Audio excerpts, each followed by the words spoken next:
Verse 26. Then the Lord said to Moses, stretch out your hand over the sea, that the water may come back upon the Egyptians, upon their chariots, and upon their horsemen. So he had to stretch out his hand so that the waters will split, the wind blowing from the east, strong wind. Now we need to split so the waters will go back. But the wind will reverse direction. But anyhow, God's doing. I've already explained that. The idea of this is why? So that the water will come down upon their chariots and upon their horsemen. And what will happen if that wall of water fall down on them? I mean, it's just like a tsunami. It will totally destroy them. Sure, they will drown.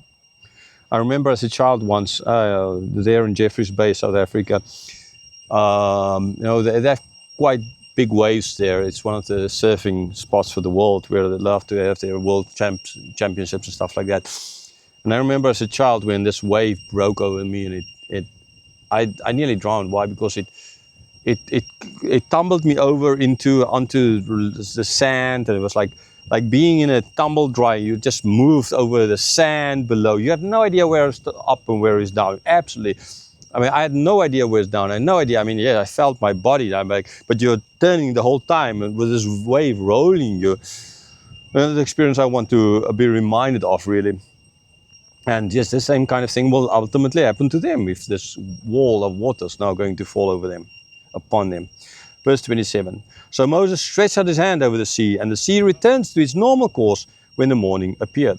And as the Egyptians fled into it, the Lord threw the Egyptians into the midst of the sea. Right, so the sea, the water's falling across. So we don't know, did the water's from the one side and the water's from both sides, and they're like caught in the middle. Now they're trying to fleeing into it, because it's coming from the back, it's coming, and maybe we can reach the other side, maybe we can, whatever. Caught between the devil and the deep blue sea kind of idea, right? Here they are surely caught between it, and there's no way out. And yes, they're not going to get out. They tried, but they won't get out ultimately. So it covered them, and right, they were thrown into the midst of the sea, literally. By so I can imagine, I can think of that the waters came close up from both sides, and with them kind of caught in between, and then ultimately being nowhere really. But what do you do when they're panicked? What do you do under circumstances like this? No idea. Verse 28. The waters returned and covered the chariots and the horsemen of all the hosts of Pharaoh that followed them into the sea. Not one of them remained. And so this ultimately is what happened. I mean, this is kind of logical. If this kind of water is going to fall upon them and is going to cover them, yes, sure, none of them is going to survive.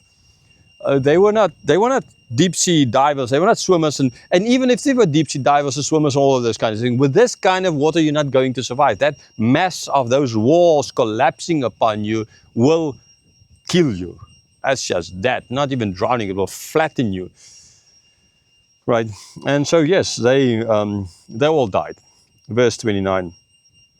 But the people of Israel walked on dry ground through the sea. The waters being a wall to them on their right hand and on their left. They all drowned, but the people of Israel, none of them ultimately drowned. They walked through on dry ground.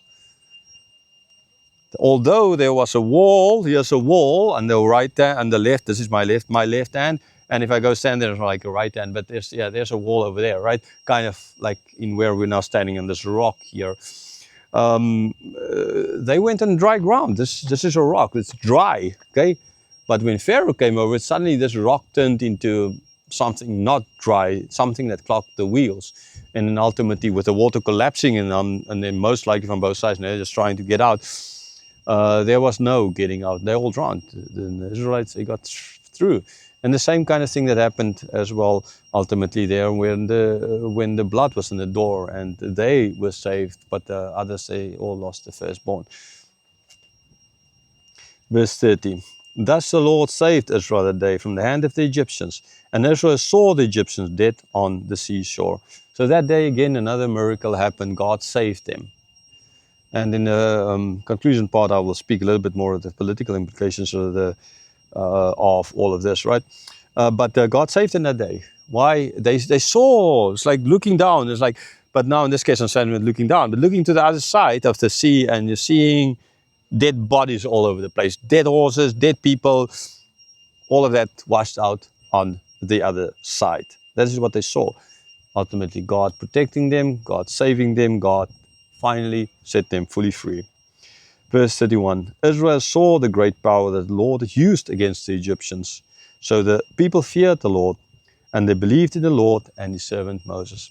So the result of this, they didn't fight one single battle. They didn't throw one single spear. There was not one sword fight here, because they, even if they in the previous chapter was stated that they're like soldiers going out, but immediately in this chapter we saw that even though they saw themselves as soldiers getting out to a fight, God knew that they are not. At heart they are not, because that's not who they were.